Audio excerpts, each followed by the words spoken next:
Assalamualaikum warahmatullahi wabarakatuh.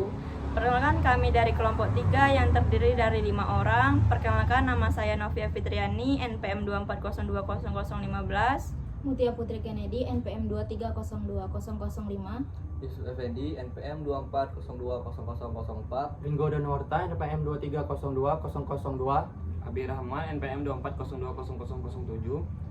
Kami di sini ingin membuat tugas dengan judul Palang Pintu Otomatis untuk memenuhi tugas UAS dengan dosen pengampu Ibu Yoli Andi Rozi, STMT. Baiklah, di sini saya akan menyebutkan alat dan bahan yang digunakan untuk membuat palang otomatis.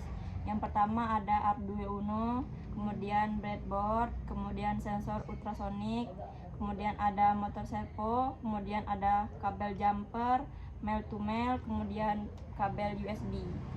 Kemudian kita menggunakan triplek. Baiklah kawan-kawan, di sini saya akan menjelaskan komponen-komponen yang kami gunakan dalam merancang palang pintu otomatis ini.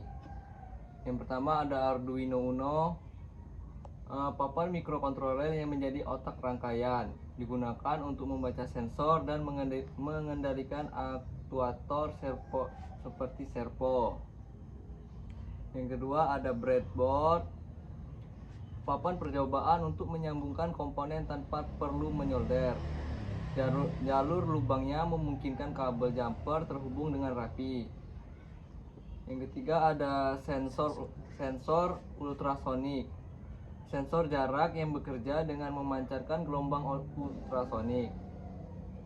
Yang keempat ada servomotor, motor kecil yang dapat bergerak pada sudut tertentu, dipakai untuk membuka atau menutup mekanisme menggerakkan lengan kecil atau pintu otomatis. Yang kedua ada kabel jumper, kabel kecil untuk menghubungkan pin Arduino Uno ke breadboard dan ke sensor atau servo. Yang keenam ada kabel USB, digunakan untuk menyalakan Arduino Uno dan mengunggah program dari komputer. Oke, sekian penjelasan dari komponen-komponen pada alat yang kami buat.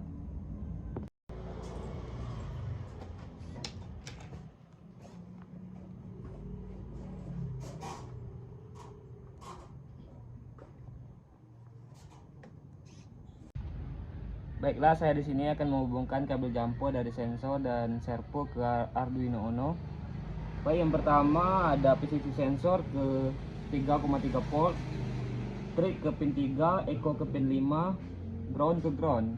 Kemudian servo, coklat servo ke pin 9, merah ke 5 volt, hitam ke ground.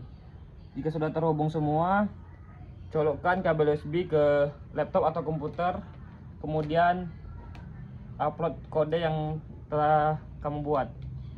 Jika sudah selesai, kemudian kita akan masuk ke pengujian. Baiklah, di sini kami menguji jarak palang otomatis yang kami buat. Terus yang pertama kita coba dengan jarak 5 cm.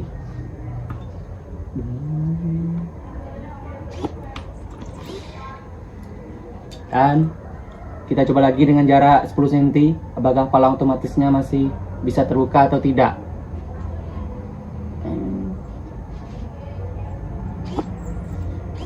Terus kita coba lagi dengan jarak 15 cm, apakah palang otomatisnya masih bisa terbuka atau tidak.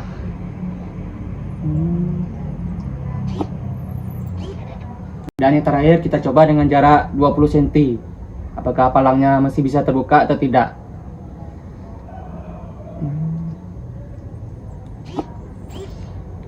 Lanjut, kita coba lagi dengan jarak 25 cm.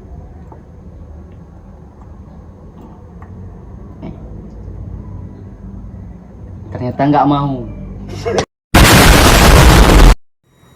Kesimpulan, palang otomatis berfungsi dalam sistem keamanan dan keselamatan safety, terutama pada sistem transportasi dan akses. Proyek ini dirancang untuk mengatur pergerakan palang secara otomatis berdasarkan deteksi objek dan kendaraan. Sistem ini memanfaatkan beberapa komponen utama seperti Arduino Uno, sensor ultrasonik, servo motor, breadboard, dan kabel jumper. Alur kerja pelang otomatis yaitu sensor untuk mendeteksi jarak yang cukup dekat dan Arduino untuk menerima sinyal dari sensor. Arduino mengirim perintah ke servo. Misal dari sudut turun 0 derajat ke sudut naik misal 90 derajat. Pelang terbuka, kendaraan dapat lewat. Setelah jeda waktu dan sensor mendeteksi sudah tidak ada kendaraan, Arduino memerintahkan servo kembali ke posisi awal. Pelang menutup kembali. You can do it!